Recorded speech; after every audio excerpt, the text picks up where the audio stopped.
thank you very much for joining us today. It's a beautiful spring day in Prague, and you must be really passionate about history to come and attend our event. But we're very happy to welcome you.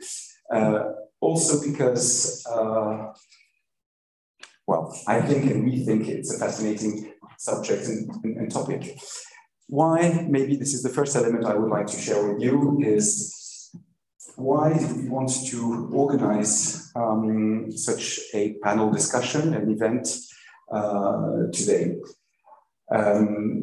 We are halfway with the French Presidency of the EU Council, and even if Ukraine has popped up as an unexpected crisis, or a crisis, because some signs were there already, but a strong crisis in our presidency, we are still carrying on track on our three priorities.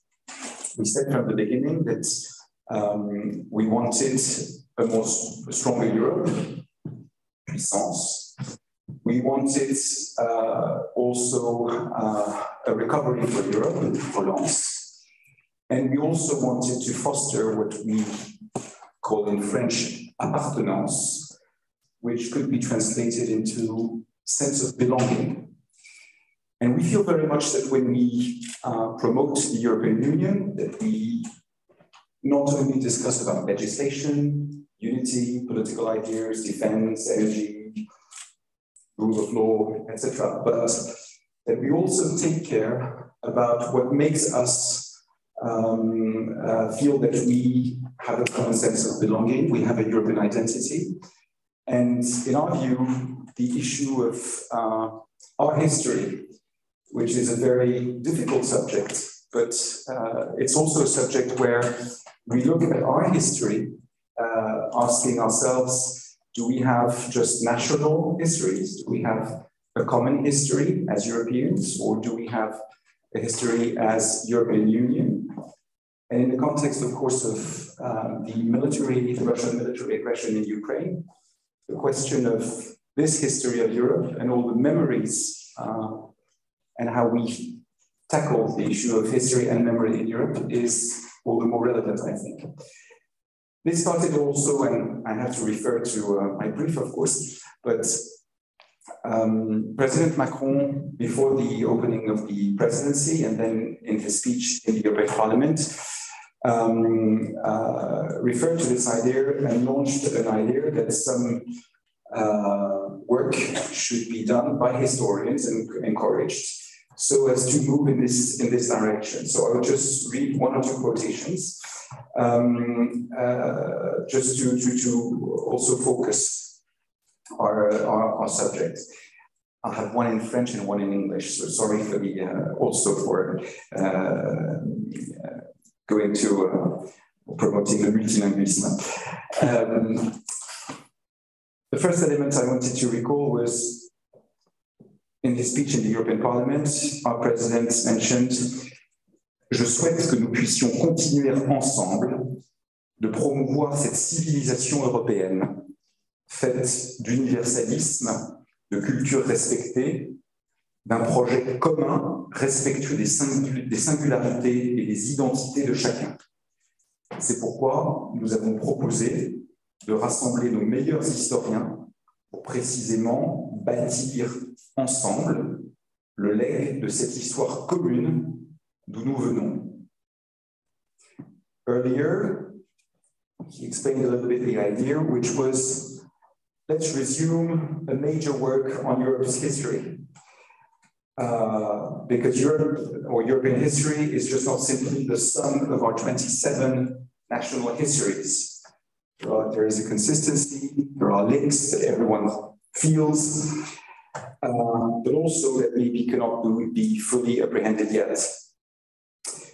And then the idea was, therefore, to launch what he called an independent historiographical framework, which could allow to build an academic framework where historians from across Europe could continue to carry out independent historical work based on facts, evidence, also controversies, and to forge a history and historiography of our Europe, as well as a global history of Europe. If a history of Europe can indeed be conceived, how can we also give space to, the diversity, the plurality of our national histories, combine the episodes of the past, reconcile the stories of the victors and the vanquished, of the same conflict in a common narrative. Today we see the situation in Ukraine, but as you can see in our debates in France, the debate over the memories of the war of Algeria is also very vivid on both sides, or on the many sides of those carrying on, this history and this memory.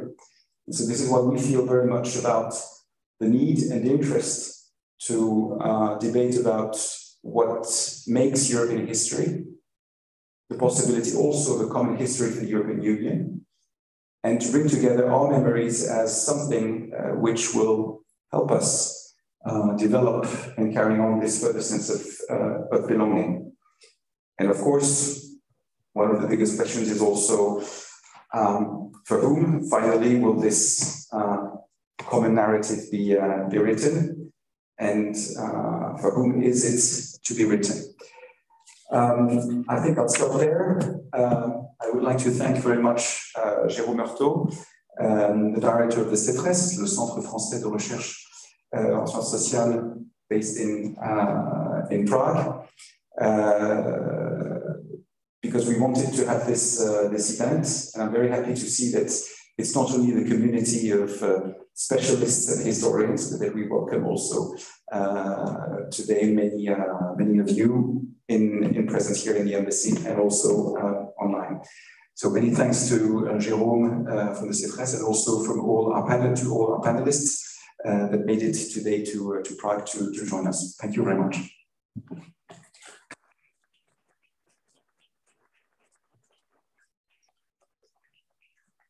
Thank you very much for your words, Mr. Ambassador. First of all, I want to thank you for welcoming us here at the Bucquois Palace. In fact, we have tried many times in the past years to organize an event in this beautiful place, but unfortunately the pandemic has discouraged us many times, so I'm very happy. And the sun is shining, so I am even more happy that we can organize this event today. I would like to take this opportunity to thank also the team of the embassy and the team of CEFRES for making this event possible. So thank you very much. Some are there with us. CEFRES is a research center, but it's also an institution that is part of the French diplomatic system in Central Europe. So it's therefore very important for us to accompany, but with our own tools, of course, the tools of social sciences, of humanities, and with our critical perspective as well, to accompany important events such as the French Presidency of the Council of the EU this semester. We did it in 2008 during the last French Presidency by organizing an international conference, but it was at the Senate of the Czech Republic at that time, and this conference has even been published in a book. So we are very happy to do it again this year by organizing this conference on a topic that is very important for us, which lies at the intersection of history, memory, and European politics. In fact, CEFRES has worked extensively on memory issues, especially on controversies towards the communist past. History is one of the main disciplines at CEFRES, in particular the history of Europe and history of Central Europe, of the Czech lands in particular. And CEFRES has also opened up the analysis of EU since the launch of the process of accession of countries from Central Europe to EU. And one of the main French specialists on this issue was for several years attached to CEFRES, Laure Neumayer, and she is with us today. The main questions that motivate this conference are not new, of course. The issue of a common history of Europe has already been addressed on many occasions. I give just the example of the committees of historians, such as commission d'historiens between French and German historians, between Germans and Czech historians, between Czechs and Slovaks, between Polish and Ukrainians, between Polish and Russians, etc., etc. So how to write an intelligible history for everyone, whereas the common past has been deeply marked by multiple wars and whose wounds are not all been healed? Is this even possible? I think that's a question important to raise here. Can this history be anything else than a plural narrative, and that presents sometimes opposing points of view? Of course, most of the professional historians nowadays are very attentive to the plurality of discourses on the past. But there are still some historians in uniform, historians in uniforms, considering history as a political tool. And Russia's war of aggression, as quoted by the ambassador before, against Ukraine, has given a tragic relevance to this problem of a perception of the past defined and oriented by the political stakes of the present, which is another way to say how memory traps history. This is only one of the questions that will be raised this afternoon. We have decided to split the conference into two panels. The first one will be, is a common history of Europe possible? It will be moderated by my colleague Michèle Baussant from CEFRES, research director at CNRS, and she's an anthropologist, and her research project is on the topic of the dynamics of memory of populations in exile. And Michèle is leading a research project on this topic in the framework of a collaborative project with CEFRES, CNRS, the Czech Academy of Sciences, and Charles University. I'm happy to see in the public some colleagues from both of these institutions. Thank you very much to be there. I thank Michèle to have accepted this role and also for her commitment in shaping this conference. I like to say thank you to people. I will have the pleasure to moderate the second panel, which will be on how to do the history of the EU. Each panel will last less than 90 minutes. I say less, but in fact it will last 90 minutes, about 91 minutes, so it will be about 90 minutes, including 45 minutes for debate. And the public here in the room is invited to ask questions, to make comments, of course, and of course also the public online, they can write a question of a remark, and our colleagues from the CEFRES will show us on the screen. So I would like also to thank our guests, of course. They will be presented each during the two panels. So thank you very much for your commitment, for you being here today, and to have accepted our invitations. And I wish us very interesting debates. Thank you. Welcome to all, and thank you for your presence at this first roundtable dedicated to the following and challenging issue. Is a common history possible? And with the articulation with lived experiences and living memories.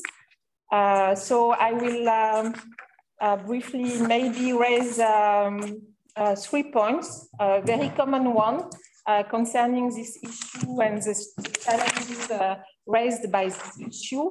I see the first one, maybe it's concerning this articulation between a common history, European one, and this idea of how to articulate it with experiences and memories.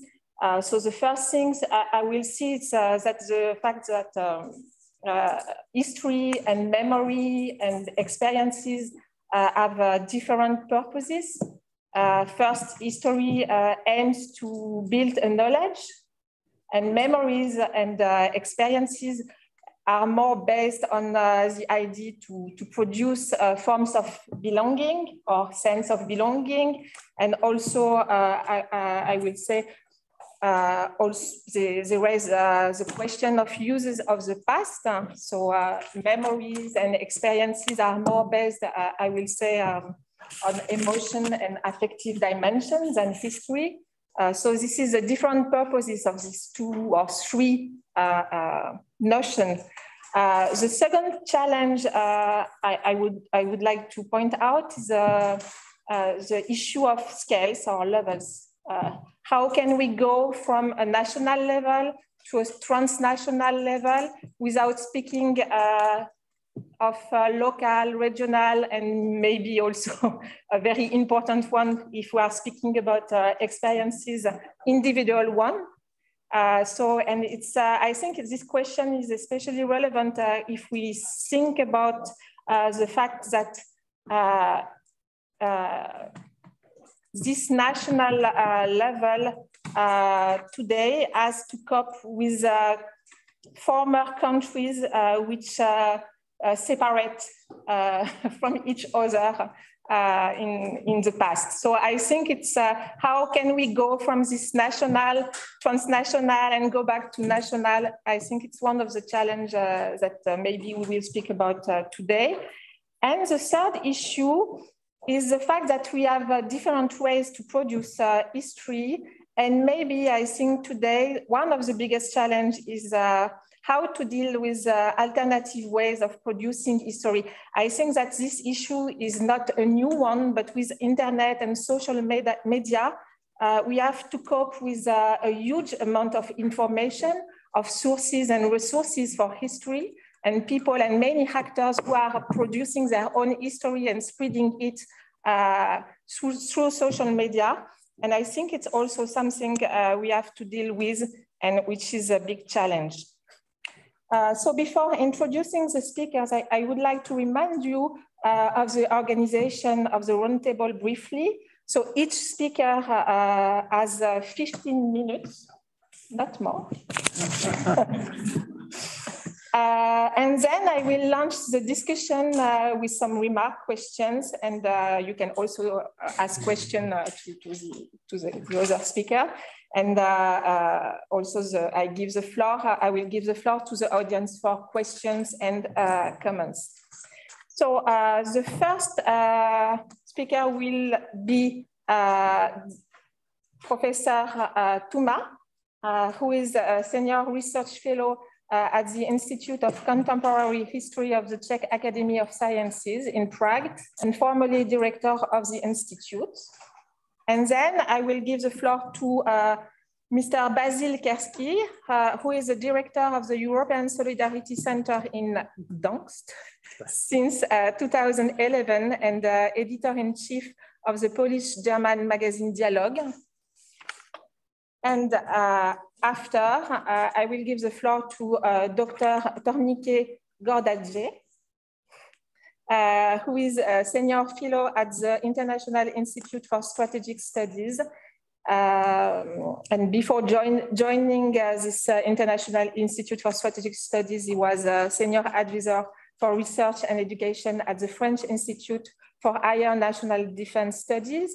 And he served also as a Georgia State's Minister for European and Euro-Atlantic integration, and was the chief negotiator on the EU-Georgia Association Agreement. Okay. Thank you. Thank you. Professor Tůma. Thank you very much.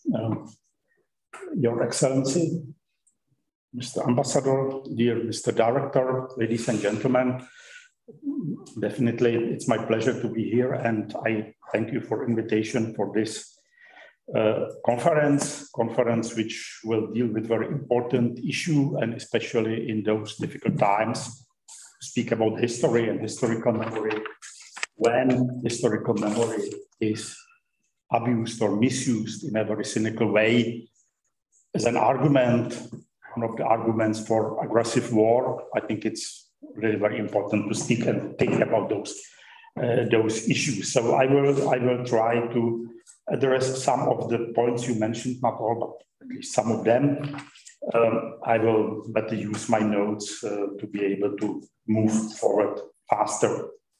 So yes, common history of Europe. Is something like that possible? I would say yes, it is possible, but this does not necessarily mean that there existed a common story of Europe. As we know, the beginning of history is not in the past, on the contrary. It reflects self-understanding and present needs. In the past, it is the past where we are looking for sources of our present identities and values. Or perhaps, and even more so, we reflect and construct our present identities and values in the past and in its interpretation, which is fine, and it is exactly how national histories were created in the 19th century. Whether by work of professional historians or through shared historical memories. There is no reason why Europe's history could not be created in the same way. However, a common European history naturally needs awareness of a common identity. And also, and this I think the other side of the same coin, and something that also applies to national histories, awareness of being different. So in the case of Europe, not from our nations, but from our continents or cultures. For sure, the common history of Europe cannot be written as a sequence of chapters, each of which describes the history of a specific country or nation. If for nothing else, the resulting book would be utterly confused, something like, if I may say so, like the Museum of European History in Brussels, where there is a little bit of everything. Similarly, it should not strive to find a common view of the history of European countries. It is to somehow reconcile histories of different European countries, which are often controversial, or to unify views of countries that won and those which lost. It is not necessary to look for a single interpretation, whether positive or negative of, for example, the Treaty of Trianon. Its perception by Hungarians will be different from that of Slovaks, Romanians, or Serbs, and we can understand it. Czech and Slovak historians may, as a matter of fact, have ample experience with such writing. During the existence of our common state, interpretation and textbooks of Czechoslovakia's medieval and modern history, I mean history before the 20th century, before there was any Czechoslovakia. So in times when the two nations had nothing in common, save for occasional cultural relations, were produced such a textbooks. Such a common history was naturally hardly anything more but parallel histories along a time axis. There were always a chapter on the history of the Czech medieval state, let's say so, Czech kingdom in 15th century, written by a Czech historian, and it was followed by a chapter written by a Slovak historian on the Slovak history in the same time. However, the latter basically dealt with the Hungarian history, with an emphasis on events and matters specific for the northern part of the country of medieval Hungary, which of course means the territory which is now Slovakia. So I don't think it could work in that way. It is necessary to think about European identity, perhaps more about what it wants to be, and then look for and interpret its sources in history. In the past, it is necessary to look for a common identity and common values which we all profess. However, what do specific European values encompass? Do they include general values such as humanity, democracy, rule of law, human and civil rights? But does this mean that nations of other continents do not or even cannot share them? Are they exclusively European, those values? Our European discourse looks a little bit like this sometimes. As a matter of fact, especially neighbors of Russia have a tendency to look for causes of certain Russian anomalies in the Russian nation's non-European character. It is in Asian influences in its history when analyzing Russia's history, and unfortunately also today's reality. We have many reasons for that, to think about anomalies in Russian behavior. But let's give the matter a second thought. Is Europe's history really less bloody, with less crimes and barbarism than that history of Asia? And wasn't Europe for centuries the greatest exporter of organized violence all over the globe? I think it would be certainly interesting to study, translate, and publish in European languages works on European history written outside Europe, when considering Europe's history as a common history which contains certain differences from that of the rest of the world. I'm not referring to works written in America. In a way, America is an extension of Europe, but books or textbooks or stories written, say, in Japan, India, I don't know. I have to say I have never read a book like that, but it would be really interesting. It seems to me that Europe's, and this is the other point, so values, another source of Europe's identity, and it may be less problematic than the first one. So this time not territorially, but in civilization or cultural sense. This is a European identity of an entity which continues to evolve and grow and has not encapsulated itself like some other civilizations with respect to economic, culture, development of sciences and technologies and so on and so on. This is what the European history has been about for at least last 1,000 years or something like that. This is perhaps related to what is known as the commercial evolution of Middle Ages, during which the prime movers and engine of changes and developments, means of the exchange and ability to absorb new ideas and knowledges, exchange of people, new economic practices, accumulation of capital, etc., was sea trade. In the end of the early Middle Ages and throughout the high Middle Ages, those developments outlined above were concentrated particularly around the Mediterranean Sea, their pioneers being Italian maritime cities like Venice or Genoa and others. However, the core of this was gradually moving toward the Atlantic Ocean, and it was Spain and Portugal first, which became its principal centers, followed soon and in a much more significant way by England, Netherlands, and France. The center was moved from the south to the west of Europe. In this respect, what we call the West today now became a hegemon of Europe's history, with Central and Eastern Europe remaining on the periphery of this development or of this progress. Since the Middle Ages, the history of the West, of course, except for Germany, which is certainly a part of the West today, was turning away from Europe, from the continent, toward oceans and overseas continents, and partly also taking place there, such as in North America. This is related to the history of colonialism, slavery, etc., which are both parts of history, which means history as events of the past, and now also increasingly of the level. It means something very, very actual, very recent of Western European countries, but not to that extent of the Central and Eastern regions of the continent. The latter remained as, Central and Eastern Europe as if encapsulated into themselves for centuries. But we don't share maybe the post-colonial memory or the feeling of guilt, which is so much accentuated now in the rest of the continent.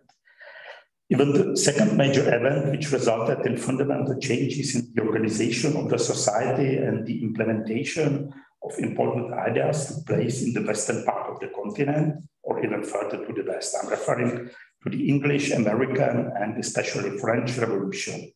So especially the last one was an essential source of spiritual and political inspirations for the rest of Europe. However, the West claimed these new progressive and humanistic ideas for itself, but not for other non-European ethnics, which at about the same time found themselves under its full control. And again, these developments were interpreted in a way leaving the central and eastern regions of Europe aside, or at least behind. This twin division of Europe into the center and the periphery was confirmed by their different political histories in the 20th century. Looking back, the division of Europe by the Iron Curtain, the existence of the Western and Eastern blocs seems to have given a meaning to the whole history before. As if the 40 years of the existence of the Soviet bloc and The existence of the West-East division provided a key to the interpretation of Europe's history. Eastern Europe is different and always has been something, which I think is a mistake. Communism as a spiritual phenomenon, as an ideology, and also not fully as a political system, it is not just Eastern and Russian. It is a part of and belongs to the European story. The experience of Central and Eastern European countries with communism and with the struggle against it is an all-European rather than just dividing phenomenon. It is something which should unite us. To some extent, an example is the adoption of the German experience with Nazism by Europe as a part of its own history. However, this seems to be for the time being a long way from reality. Even in Germany itself, not to speak of the whole Europe. Speaking, for example, about memorial places, which are an important indicator of collective memory. There are about, I think, something like 800 memorials, monuments, statues, memorial plaques, and so on, to remind people about the communist regime and its victims in the former East Germany. So it means in the new federal lands. There are just 6 or 8 or so in the former West Germany. So it was like that. The figures are taken from a few years ago, but I don't think there have been many changes during the last few years. I would even say that using the earlier catchphrase that there could not be a united Europe without a united Germany, there could not be single European collective memory without a single German one. Central European countries also are not what one could call a clear-cut periphery with respect to the implementation of humanistic ideas in a more distant past. For instance, the religious tolerance which existed in Bohemia, Moravia, so in medieval Czech state in the 15th, 16th century, and Poland did not have any counterparts in the West. The same applies to the Polish constitution of 1791 and so on. And we could certainly find more similar topics belonging to the European history in that sense of word. Europe's history is not just a history of 27, or I would say even more, because, for instance, Switzerland definitely is a part of Europe, even if it's not a member state of European Union nations. It is a history of the center and the periphery. France unquestionably belongs to the center and, of course, perceives herself accordingly. The Visegrad countries belong to what is, in my opinion, not a full-fledged periphery, but nevertheless a periphery. The European history as a history of common story are, or will certainly, and perhaps even predominantly, be a history taking place in the center and on the periphery or different peripheries. It will be a history of radiation and acceptance.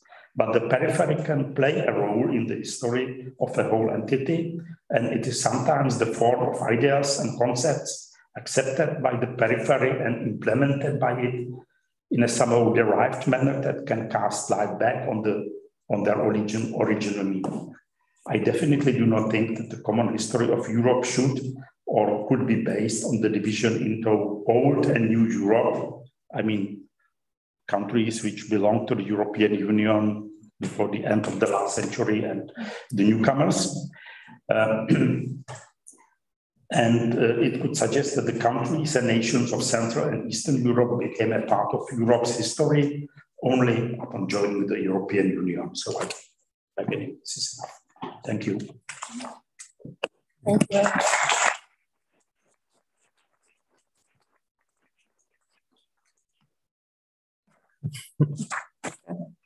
Kerski. This microphone. Sorry. Thank you very much. Ladies and gentlemen, dobrý den. Hello. Thank you for the invitation to the ambassador and the director. It's a pleasure for me to be here. I'm not an historian. I'm not a politician. I'm not a diplomat.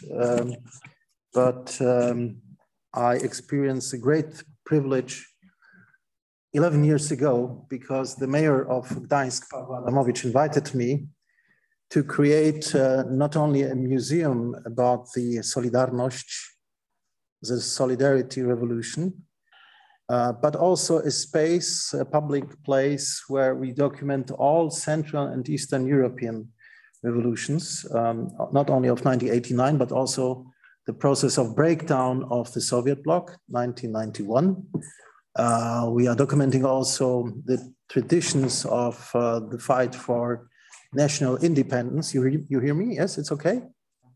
No. I think it's on our.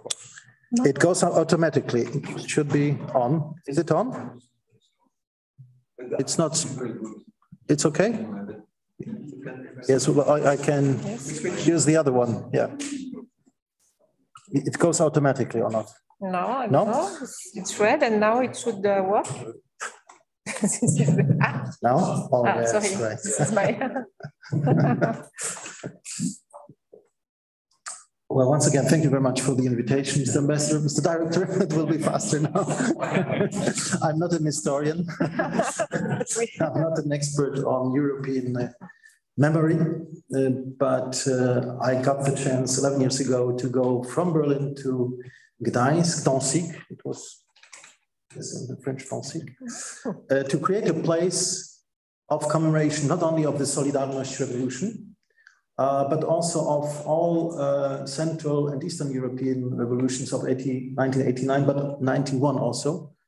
And this is a place where we document also independent people, organizations who fought against communism, against totalitarian experiences, but also fought for the independence of Eastern European countries.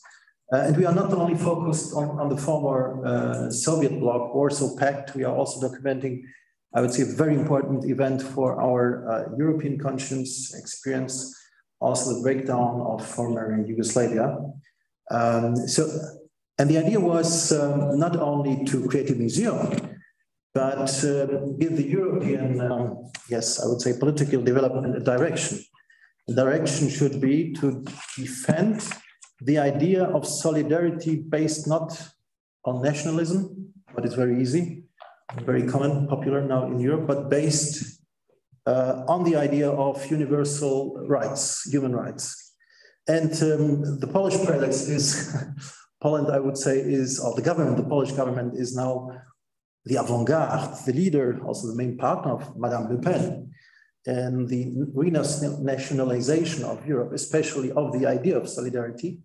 But I'm representing a public Polish institution financed by the local government of Gdańsk, the region, and still by the Ministry of Culture. So you see, we are in the center of the conflict. And the main problem is not only commemoration. The idea was to establish an institution that will go further and support in the future, or now, currently, civic movements and to deepen democracy, because especially the mayor of Gdańsk was aware that democracy is nothing given for forever. It's a culture that should develop, yes, in these tough times of new populism. So I will, my presentation will have two parts. The first part, I will give you some fundamental remarks, personal remarks on the importance of a European remembrance culture. And the second part, this will be only some photos. I will show our institution, tell you something about it, because normally it's very easy to say no, to answer no. It's not possible to have the common culture of remembrance, history of Europe, but I think together with Constanze, we are these naive Europeans, enthusiastic Europeans, who try every day in a practical way to create institutions not financed by the European Union, financed by Polish taxpayers, that show something very simple. National sovereignty, Polish sovereignty, for example, is dependent from a very strong democratic European integration. And we are experiencing these days, especially at the east of Europe, in the case of the Ukrainian war. So this is not a very naive idea to create a feeling of European identity, but to realize political projects that defend values, defend political systems, and defend independent states facing not only Russian nationalism, but also I would say a very, very strong influence of a new authoritarian communist capitalism from China. And how connected these stories past are, you can see at our exhibition, because one of the unfortunately forgotten universal dates is the 4th of June 1989. It was the moment when the Communist Party stopped the nonviolent protest of students, young people, but also trade workers in China, as you know, in a quite bloody way. And it was a starting point of something really crazy. The Communist Chinese Party became the biggest capitalist bank in the world. Yes, the biggest capitalist actor, but also one of the biggest authoritarian political actors. But also this was a marking point and a very important point for Central European history or European history, because we are all focused, what is right, on fall 1989, the breakdown of the communist regime in Czechoslovakia, the breakdown of the Berlin Wall. But something very important happened in the half-free elections in Poland. The Communist Party lost its power on the 4th of June 1989. And it's inspired in a very strong way, especially Eastern Germans who had the Western German television and saw the solidarity campaign on TV every day, and were influenced by the breakdown of this communist system. But let us go back to some important, I would say, fundamental remarks concerning the culture of remembrance. The main idea will be not only to show what should be the main fundaments, that my personal point of view is we discussed a lot on the EU enlargement from the perspective, well, how Western Europeans can learn Middle and Eastern European experiences. My thesis will be, this is a process that goes in two directions. What we also experienced in the last decade is the big deficits of knowledge in Central and Eastern Europe about Western, Southern history. And what is very important, for example, the development of French, German democracies in the last decades concerning or referring, for example, to migration. Yes. So this is also a big deficit of European memory. It's not only the case to new European member states with their totalitarian history want to be part of the European narrative. It goes in all directions. So this will be the main thesis. Well, let's start again. Europe, that's my point of view, must see itself as a community of remembrance if it wants to be a political community of values and not just a consumer community. Europe's conception of values is all a result of confrontations with the experiences around the symbolic dates of 1945 and 1989-91. In her book, The European Dream, Der Europäische Traum, 4 Lessons from History, Professor Aleida Assmann writes of the double founding of Europe in 1945-1989 as a reaction to the Second World War and the Holocaust, the ethnic cleansing in Central and Eastern Europe. She says, a new foundation of values and new anti-nationalist vision of Europe were formulated after 1945. After 1989, Eastern European societies had also added the experience of 40 years of Soviet dictatorship. And I quote now Mrs. Assmann, without a common knowledge of Europe's double foundation, Europe cannot exist, cannot overcome, and cannot renew itself.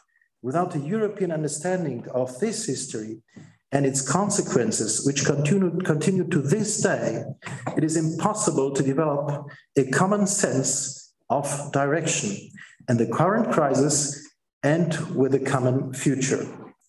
Historical dialogue is undoubtedly important for the development of a European political identity. After the first Eastern enlargement of the European Union in 2004, the Spanish writer and Buchenwald prisoner Jorge Semprún drew attention to the great importance of memory cultures for the formation of a European identity. I will quote him.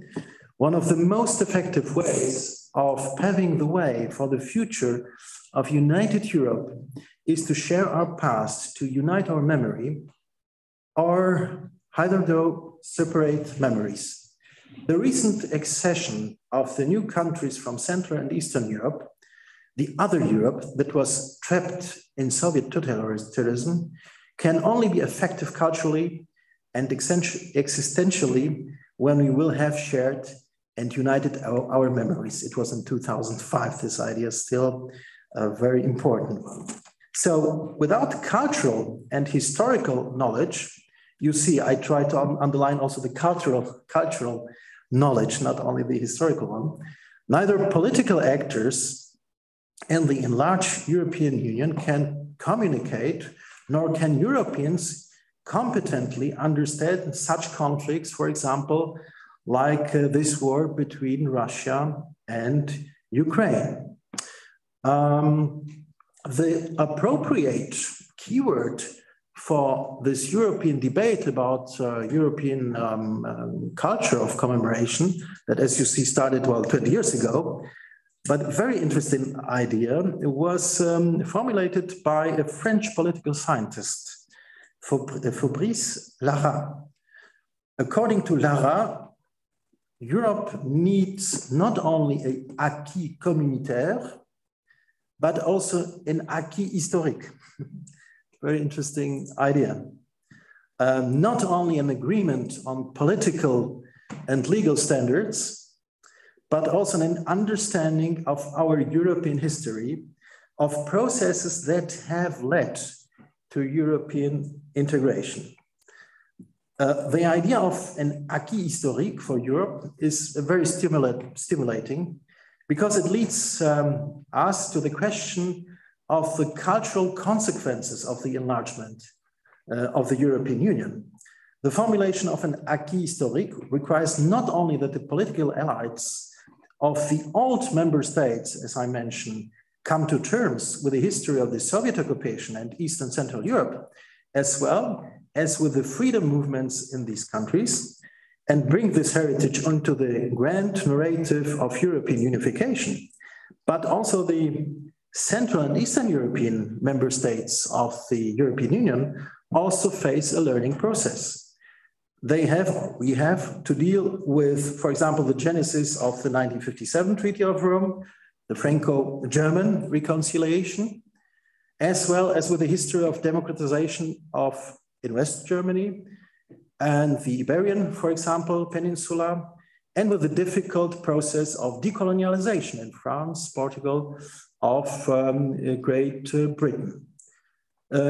Professor Karl Schlöger, a German essayist and historian, suggested that the enlargement of the EU towards the East should also be understood as an expansion of cultural horizons. I like this idea very much. And once again, I think it goes also to the other direction. What is now, for example, I think a great European challenge is not only to focus on this Putin, Russian and Ukrainian conflict, to understand the idea and the traditions of Ukrainian independence, to understand that Ukraine was very successful in the last 30 years and 3 decades to create a political nation, not only to understand that, yes, Putin is this historian in uniform that wants to stop the process that started in 1989-91. It's not only a process of building a new sovereign national states, it is also a starting point of European integration. I think Western Europe forgot it. So we have two very important starting points, 57, the Rome Treaty, but also Maastricht. And France, President Mitterrand, I saw a picture, nice picture with France, with President Havel, played a very important role because he defined the conditions, the European conditions for German unification. And these conditions were crucial for the development of, well, I would say German consciousness of European solidarity, but also I would say of political topography of Europe, Maastricht 93, the French condition to create the euro, to end with the German national economic and financial system. Yes, and for example, what is also forgotten, the geopolitics in Europe changed because traditional neutral European countries like Austria, like Sweden, Finland became 1995, 96. And all this was the effect of the Central Eastern European revolutions and the special unification of Germany. So Putin is not only fighting against sovereignty of Ukraine, he's denying, I would say, the whole process, the ambition of creating a new European political union. But I would say also to underline, we should also show much more interest for the reconciliation processes and traditions of neighborhood in Central and Eastern Europe. I mentioned, for example, how important it is for Central Eastern Europeans to understand the German-French reconciliation as a fundament of European political peace. What is not well known, I would say, is how deeply these bilateral relations are connected with Western German, Eastern German, German-Polish reconciliation.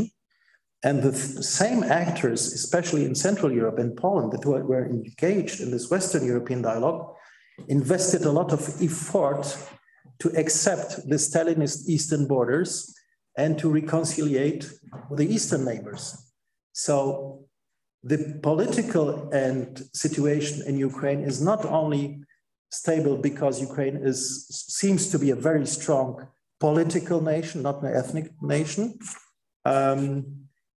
It's not only very strong because of the financial support, military support of Western countries, but there's a third, I would say, very important level for Europe. It is a very stable ethnic situation, political situation between Poland and its neighbor countries, because one of the biggest revolution was the irreconciliation between Poles and Ukrainians. So you see, it opens us a new perspective of enlargement. I would say not only in this practical way, I would say in this cultural political way, because Ukraine was so engaged and Poles in the reconciliation process, also in a process of self-reflecting own history. This part of Europe, I would say, is now also stabilizing in this crisis, in this war, the European construction. Yes, and some words about our institution. I brought some pictures with me because what I mentioned here is something that I try to transform. 2 minutes, 1 minute? Okay, only 1 minute. To try to transform into, practice. This is the European Solidarity Center. Formerly, it's some pictures from the history. 1980, the Lech Wałęsa here announcing the free trade unions. What does it mean? He was successful to establish with his partners a movement that was independent from the Communist Party and collected in 81, 10 million people. 10 million people were organized in the biggest organization, anti-communist democratic, inside the Soviet bloc.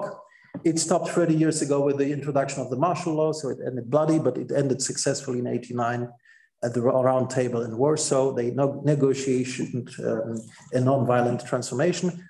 Show all pictures. I will not comment them. Let's go. These are some historical ones, the round table negotiations at the beginning of 89 for Gordon. And now this building you see on the area of the shipyard, Gdańsk shipyard. In the center of Gdańsk, you see the building refers to the shipyard. Yes, and this is an exhibition. This is the exhibition, main exhibition, documenting the history of solidarity, all these revolutions. But what is 70% of our program, and this is also our official mission, is to support, that's with the former French Prime Minister, and Arlène Désir, oui. But our main task is to use history, to use our democratic tradition to defend, unfortunately today, to defend the idea of a universal solidarity, non-ethnic, non-nationalist solidarity. Yes, and we are still existing. Okay, it's a little bit a miracle, yeah, financed by taxpayers and by the central government, yeah. And one word again, what is a real problem for us? We are all discussing about European solidarity, about commemoration, but the main institutions also are focused on national narrative, because it's very difficult to create a narrative, yes. But we are not naive. What we try to transport, to underline is every of these Central European revolutions was successful because of the international support, or especially the support inside the region. So solidarity had a very deep cooperation and understanding of cooperation, for example, with Charter 77, yes, the Czech and Slovak dissidents, with Hungarian dissidents. They tried to cooperate with Eastern Europe, but it was impossible because the border was close to the Soviet Union. But then you can only be successful in your country, you can only change your political system if you will evoke an international and European revolution. So from my point of view, it's impossible to create a narrative on solidarity, on the breakdown of the communist system in Poland without the international context, without the impact of also other European, especially Central and European actors. Thank you very much. Thank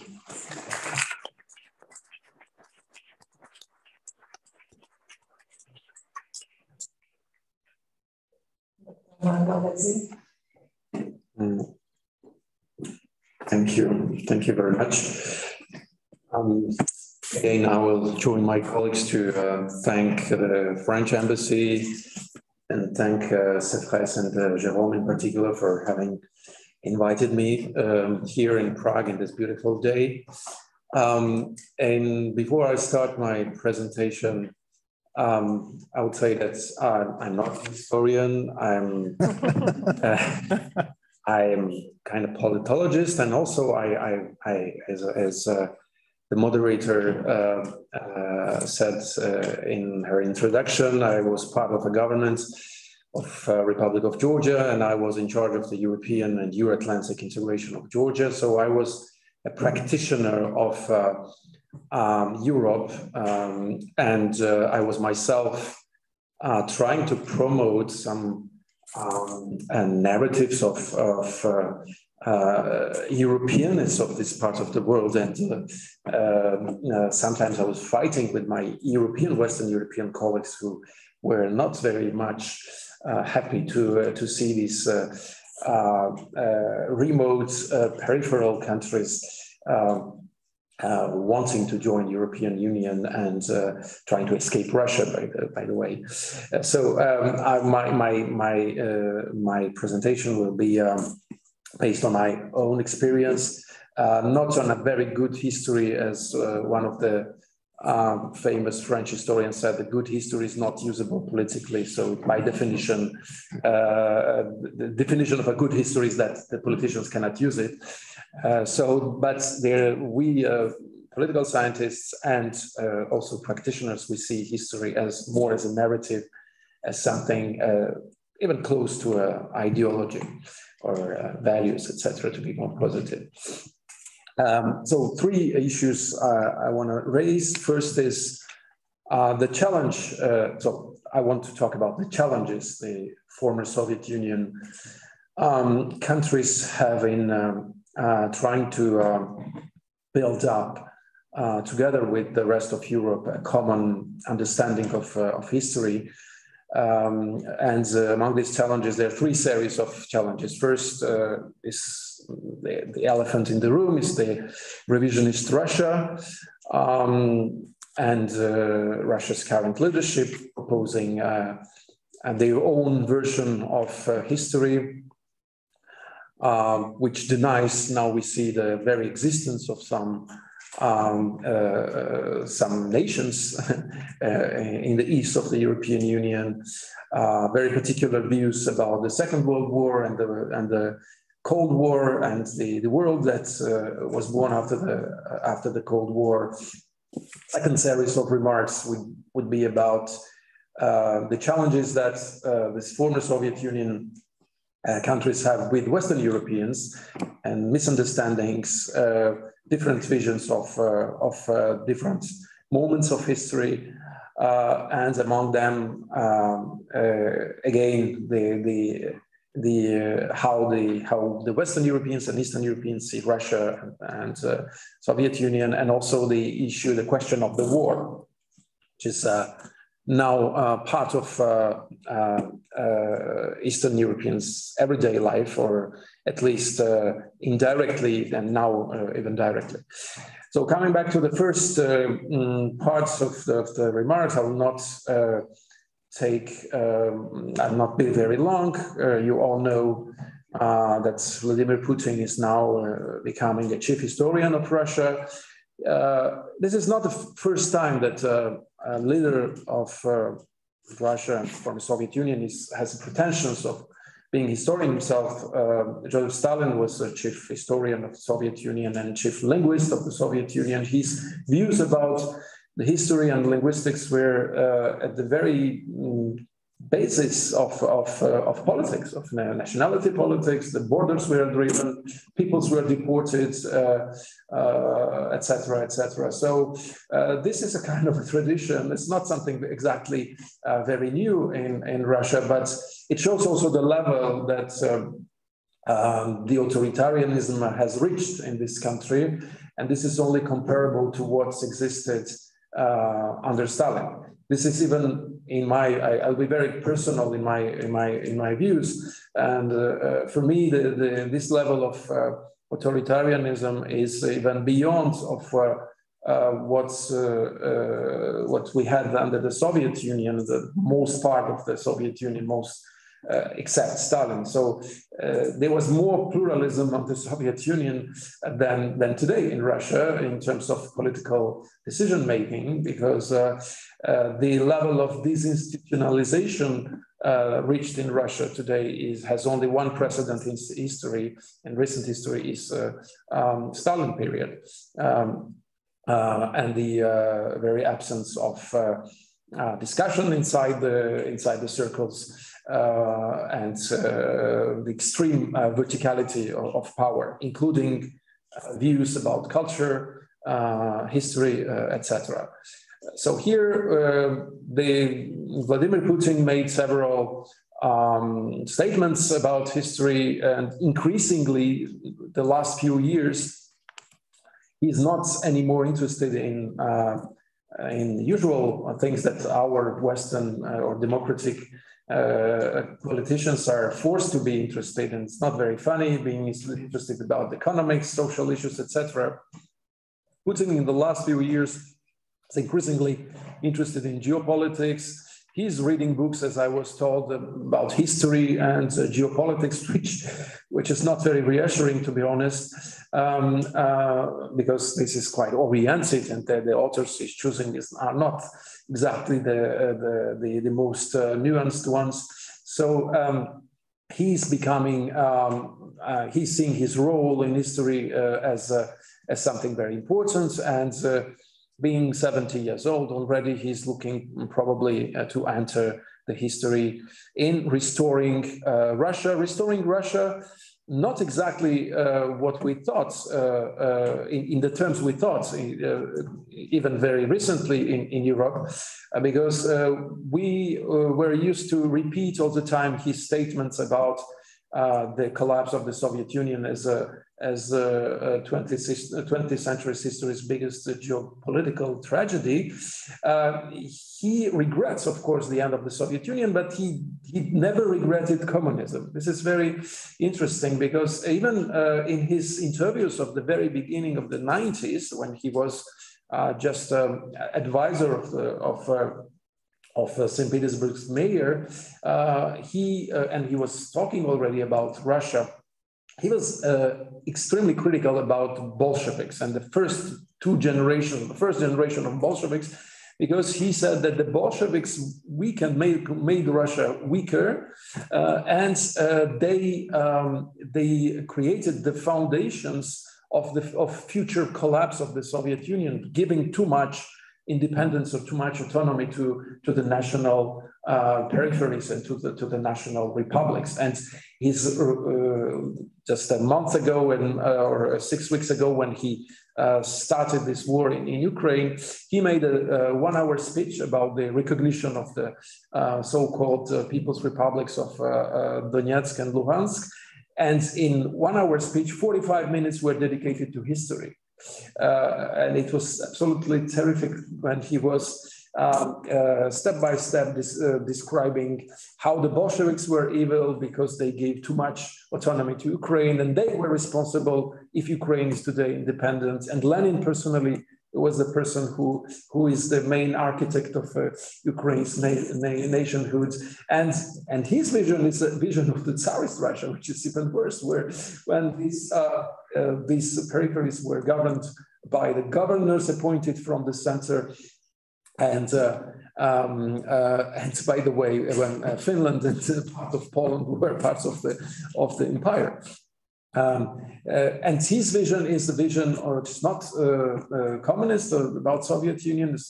You all know, I will not develop more about this Ruski Mir, so the Russian world and Russian peace. By the way, Mir is the word that in Slavic language, especially in Russian, means world and peace, and the union of at the basis of this Ruski Mir is the union between Russia, Belarus, and Ukraine. Belarus also already done after 2020, and Ukraine was unavoidable. This was something that Mr. Ambassador said that it was not really surprising. Yes, it was not surprising for those, even less those who were observing the evolution of Russian politics in the last years.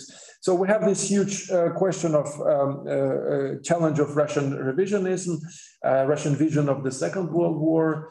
It became kind of foundation of the modern Russian identity. Again, the Second World War is totally now in Putin's vision is totally disconnected from communism, and Stalin is disconnected from communism. Stalin is a bridge, is a continuation of imperial Russia. He was Bolshevik because he had no other choice, but he's very positively viewed in his pantheon of Russia's and Soviet leaders, unlike Lenin and others who were responsible for Russia's weakness. Then the series, I will move faster, and I'm ready to answer your questions. I also mentioned the challenges that these former Soviet Union countries have with Western Europeans.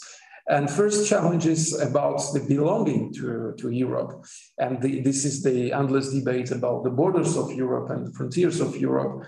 And this debate became even more, this is subsumed by the idea of the potential enlargement of the European Union. And paradoxically, the idea of this potential enlargement made Western Europeans more, how to say, closed about this debate about the borders of Europe. And quite often when I was in the office, it was very difficult to discuss this issue with my Western European colleagues. They said, okay, they would recognize somehow the belonging, there's a geographical belonging to Europe of Ukraine, with more difficulties of Georgia. Oh, you have a border with Turkey. Armenia has a border with Iran. So they were quite surprised and quite, a bit afraid of this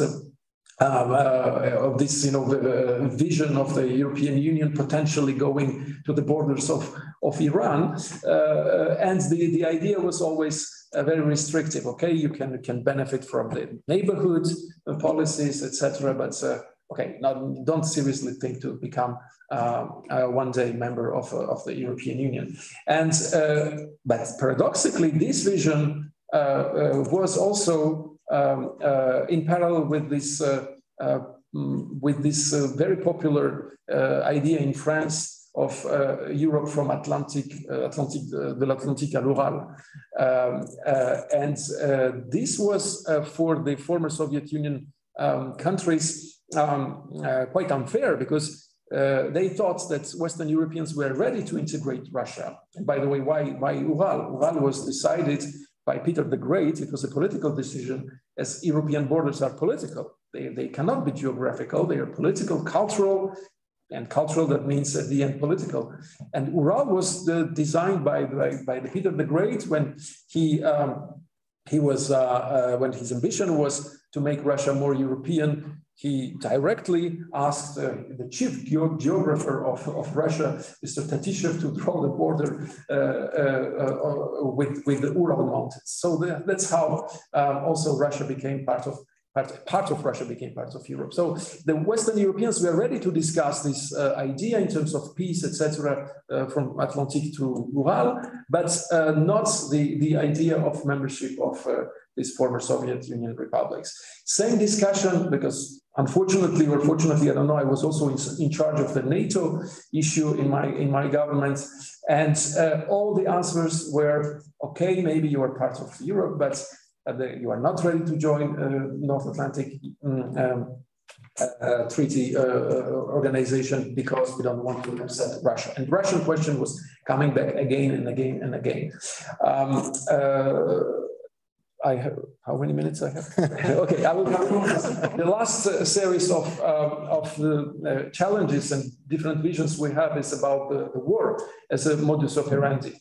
And the European Union's success, main success since the last 50 or more than 50, 60, 65 years is the peaceful development of the European continent. But in this part of the world, in this part of Europe, the war is present. And I remember Georgia had a war with Russia in 2008.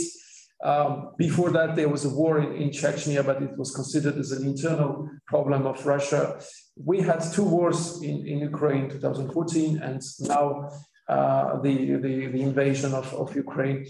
And when in 2008, we mentioned in Brussels the idea that maybe the war will take place in Georgia this year, 2008, I was told it is forbidden to mention war in this city, Brussels, because European Union is all about against war, etc. And I got lectured about this piece, and which was great, but at the same time it was a voluntary blindness where in this part of Europe, Vladimir Putin considered was as a normal modus operandi, and different types of war.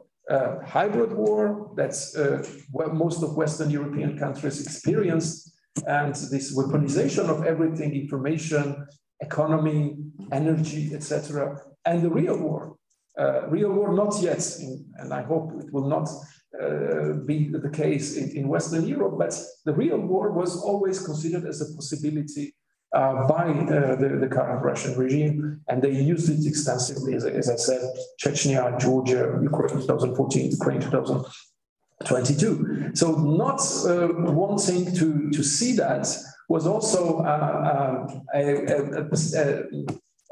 an obstacle, a challenge for us to find a common ground, because we were seeing that it was coming, it was moving, but there was a refusal from the Western European side to see the things coming. I hope now the things are changing. I'm not sure 100% this is irreversible, but yeah, now Europe cannot deny anymore that our continent is not in peace anymore. And the peace will only be possible, again, I'm sorry for being very blunt and not very diplomatic, the peace will be only possible in Ukraine and in Europe with the defeat of the current regime in Russia. Each time we try to accommodate, to appease them, it's just, it's just postponing the next wave of violent actions, next wave of war. I will stop here. Sorry. Thank you.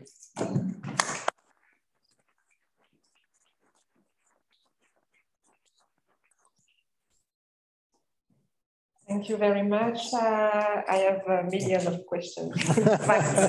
As the time is running, we have something like 20 minutes, I think, not more.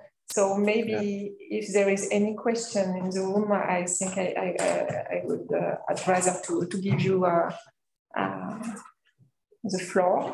And if there is no one.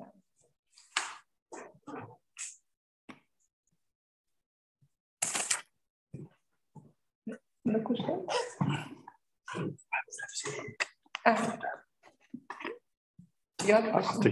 Okay. So my first question, I think maybe on the very important point or key point I stressed at the beginning, maybe I skipped one, which was very present in your presentation. Maybe I'm wrong, but this idea also between center and peripheries. So I think it's also an important point to raise or to stress in this issue. But I was wondering as well, when you spoke about universal culture and the European culture, I was wondering to what extent we can found a universal culture on the ground of violence and very destructive events, such as those you pointed out. Mm-hmm. So how it can be something, the basis for living together. And if I'm taking the word of the sentence of Derrida, which is very difficult to translate from English to French. So I will say in French, il faut bien vivre ensemble, which means bien vivre ensemble as a necessity, a constraint, and bien vivre ensemble as something happy to live well together. So I think this paradox with this expression of living together and il faut bien vivre ensemble. So how can we can build this idea of universal culture on this paradox? It was one of my first questions. And I was also wondering of this, I have many things, but I was always wondering what to do with the imperial past. When I am saying imperial, I'm thinking about very different kinds of empires. But I think it's also one of the common points of Europe, for many European countries, and not even not only extra-European empires, but also within the borders of Europe. So I think it's one of the common points, and I don't know what to do with it, but I think it's also something we have to think about when we are dealing with this idea of common memory, European memory, because it's also dealing with diversity, with diaspora, with minorities, and with borders, and also with the idea of nations and transcultural minorities within Europe. So this is more comments. For 2 days, yes. 2 days. You want to share? Or this Should I? Oh, it's very difficult. Well, to share the... I try to do it in a brief way. I think we should see a difference between history, European history, and this acquis historique I like very much. I like it very much, not because it's easier. The question is very easy. What were the protagonists, the moments, and the idea to create, well, European integration, a cooperation of European democratic societies and states against imperial traditions and against a European politics that is defined or dominated by the perspective of spheres of influences. So, for example, I will be now very honest. I was positively shocked when I got this invitation, because for me, as a Pole living in Germany with an Iraqi father, with a Jewish family from Lviv, it's something very special to be in this encounter, to think about values and about the direction of politics in Europe. What does it mean? I like very much the challenges that Thornike defined, because these are not the challenges of the European Eastern region. These are European challenges. You heard probably, we are not talking only about Putin's revisionism, referring to the changes of borders. It's much more. So the imperial idea of Putin is that international politics, European politics, should be a concert of empires, of different dialogues on the spheres of influences. And in the 19th century, for example, the traditional European politics between London, Paris, Berlin, and Moscow was based on this idea. And Central Europe didn't play any role in European politics. And now the other question is, and therefore I underlined the knowledge of culture. Our EU Brussels narrative is very focused on the idea that after 45, after the Holocaust, after this terrible war, the universal rights were a creation of Western elites. We don't have any knowledge, for example, about people in exile, Ukrainians, Poles, Russians. In France, for example, France had a very strong tradition of the presence of those people who fought for European integration. And you heard probably, I mentioned the idea of the dissidents in Central and Eastern Europe, or the anti-communist opposition, was not only to battle communism, to change the political system, but how can we establish a European system that will be a peaceful political system? And I'm very like your words, because in Germany especially, but also in Poland, in Central Europe, we underlined the non-violent character of the revolutions, 89 revolutions. Yes, the protagonists like Havel, like Wałęsa and others, they really were interested in a peaceful regime change. But what we faced was a bloody transformation of the whole region, Central and Eastern Europe. You mentioned the Czechian Wars, a model, I would say. We can mention the conflict between Azerbaijan, Armenia, Georgia, but also it started probably 1990 when Gorbachev sent troops to Lithuania. And I would say, and this is my point of view, the Chinese breakdown of the nonviolent revolution is a European experience. Yes, it's part also of our democratization history, or the deficit we now have in this history. So you see, what I'm underlining is not a history of Europe that is very complex, but the idea of let us try to understand and underline the traditions of thinking about a peaceful Europe that are rooted not only in the 57 Rome Treaty, that are deeply rooted also in Central and Eastern Europe, even in Russia, but these people are now killed in Russia or imprisoned, yes?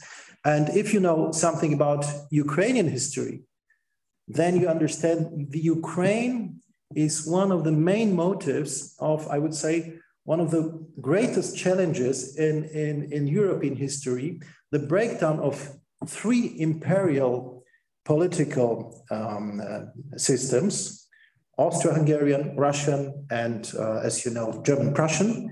Yes, and from them, from 1918 till today, we are facing the question how to organize in a democratic way this region. There's a wonderful book of Dan Diener. It's interesting because he's not an expert on Central and Eastern Europe. It's a German Israeli historian who published in 2000 a book, Das Jahrhundert verstehen, to understand the century.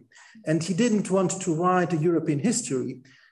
as you did, he tried to show the main challenges of European history. And the main challenge in the chapter Nations is Central Europe.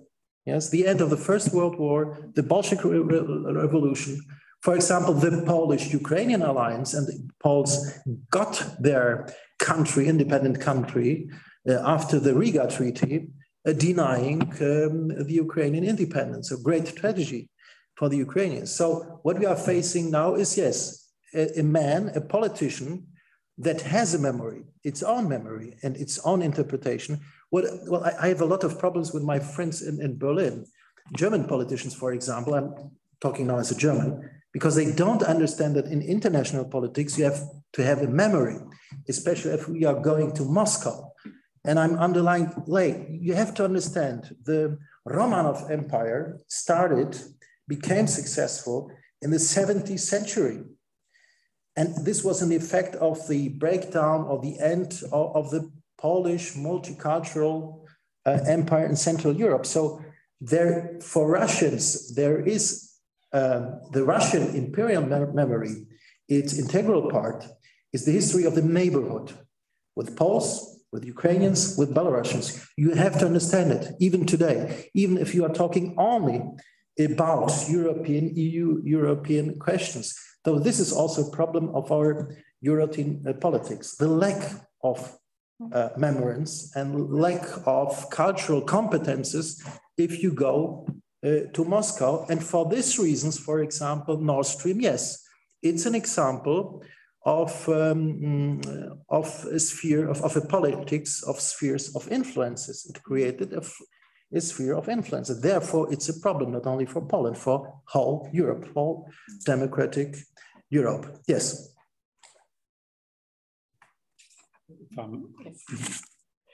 If I may, a few words. So you address this issue of center and periphery, which is, I think, really important. And if you think about that, the whole parts belong to the history of the entity. So in fact, it's obvious that without periphery, there would be no center. So the periphery, in a way, makes sense of the center. So you can see in history, like 19th century, those inspirations by French revolutions, I mean, Great French Revolution, but also 1848. So it gets some feedback to what happened in France and so on. Yeah, so of course it's perhaps more easy to see that from periphery, that periphery is also important, and from the center, but I think it's so. And what's in European history important, that the center was moving. So France, of course, was mainly in the center, but not always. It was moving, and in a very narrow sense of word, maybe today, with the response to Russian aggression against Ukraine, maybe the center is in former Eastern Europe or Central and Eastern Europe, which reads in a, I would say, in a certain way. Yeah. The other thing both of you mentioned are historical narratives. So it reminded me, how difficult it would be to create a pan-European historical narrative when you spoke about Poland. I was 2 years ago, still before COVID, there was a 30 years anniversary of 1989, a conference every week in any country. Several times at conferences in Poland, and they were strictly two strong narratives. One, as you explained to us, but the other one was 1980 was a plot, state security, Wałęsa was an agent and so on. 1989 was nothing, it was not an end of communism, it was just a deal between allies and so on. The end of communism, in fact, was just with the first Prawo i Sprawiedliwość government, right, and justice, I would say, yeah. So even within the national histories, we have different narratives, and which are not easy to reconcile. And as you in a very nice way explained, that Putin is the master historian in Russia. It was like Hitler was a chief historian in Germany and so on. I really have to say that really was as a sound of alarm for me when I was reading about the Putin's speech just 3 days before the aggression and so on, when he started to explain history and he started to explain how the history should be repaired and so on. This is very, very dangerous, and it really reminded me what Hitler said about Czechoslovakia in 1938 or Molotov about Poland a year later and so on. So even I would say it would be better to, if politicians would be forbidden to speak and think about history at all, maybe 10 hours, where it would be safer. Yeah, but this is really something to be very aware that there could be different interests of different countries and different states and so on. But if you start to play this strange game to undo the wrongs of past, this is really a road to hell. Yes. Yeah. Maybe to continue in this discussion about the politicians and the lack of knowledge or the absence of knowledge of history. Yeah, I would agree with you. Yes, it should be forbidden, but it is not. So I was really impressed when Western European or democratic heads of states or heads of governments were visiting Moscow and meeting with Putin, how they were unprepared and how they were impressed by the arguments he was giving. And I will not give the names, but I heard from Western European politicians, yes, but come on, Ukraine was under Russia's domination for more long time than the Brittany for France, which is not true at the same time, and it's maybe part of Ukraine, and what does it mean, etc. But these kind of bad arguments work because on the other side, our politicians are not trained for that. They are trained, they are technocrats, they did midnights, it's not bad, but they are not prepared for this kind of challenges. And when they say that, yeah, Crimea was always been Russian, what does it mean always? And what about the deportations? What about the ethnic cleansing they made in all over the 19th century and in 1944 when they deported all the Tatar Crimeans to Central Asia, etc., etc. So yeah, there should be some endless discussions about the heroism of the Soviet Union, the alliance between the West and Soviet Union. I'm sorry, but as one of my very good Russian friends said, yeah, we also had war, 6-year war with Germany, 2 years with Germany and 4 years against Germany.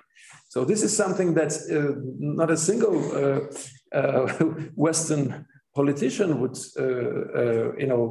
argue with when they come, when Putin comes and says that, yeah, we lost 20 million people or 25 million people, and we brought freedom to Europe. Sorry, but part of Europe doesn't consider the Soviet victory as liberation. It's the beginning of another long period of enslavement. So yeah, there should be something, I don't know, either to forbid all these discussions or to be more prepared and to give classes, I don't know, to our politicians.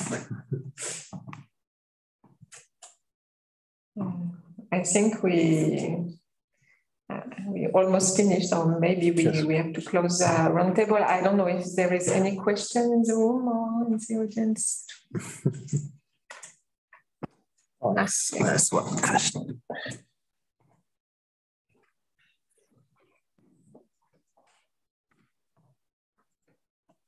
I hope my question concerning the role of the United States in the European Union. How do you see now actually this impact of American policy in this conflict?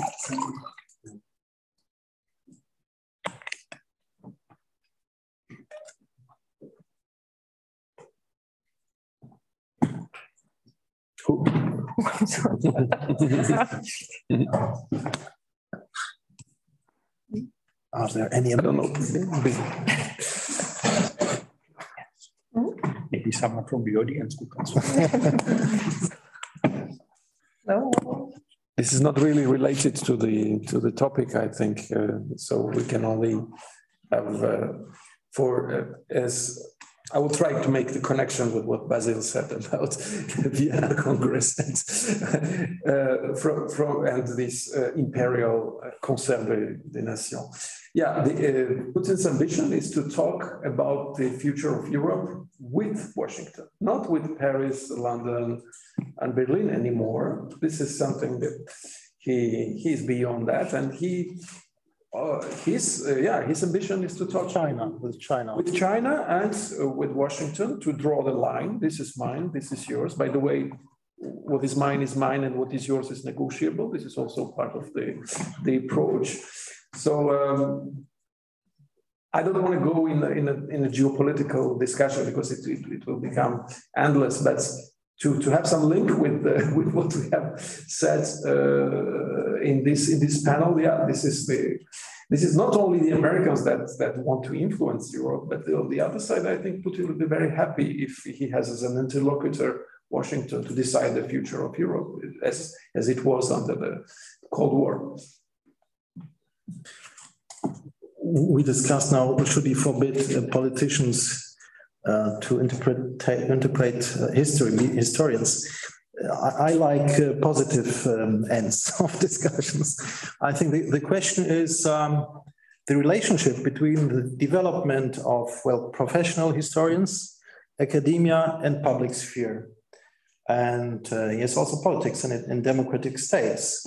For example, what was striking in the last 2 decades in Germany, in federal Germany, was a great increasement of competences referring to Central and Eastern Europe. It was also an effect of a new generation that studied after '89 in Ukraine, in Poland, in Prague, and so on. But what was striking, what was shocking is this had only an impact on journalism, on media, very competent articles about the war in Ukraine that started in 14. It's not a new war, it's the same war. 15,000 people lost their lives in this war before the new invasion. So I was shocked how that the politicians didn't use and the government this knowledge to define its new policies. I'm also try to observe France. I like very much also the same changes in the French academic life. Yes, your institution here is an example for it. And the question is now, can French politics also use this knowledge? For me, living in Berlin and Gdańsk, now the second term of the election will be a very programmatic one, because as you know, Marine Le Pen is a very close partner of the nationalist government in Warsaw that is now organizing a new revolution against the revolution, also against European integration. Well, I was very interested in the European proposals of the French president, well, very impressed by them, but sometimes I'm very shocked if he is criticizing the Polish prime minister, what I like very much, but in a way that it seems to be criticizing the new Europeans, the Central and Eastern Europeans. And this had a very negative impact on us. The protagonists of, I would say, anti-nationalist movement, also representatives of the public sphere, because it seems to be that Czech Republic, Poland, Hungary, and Ukraine are homogeneous. They are not homogeneous.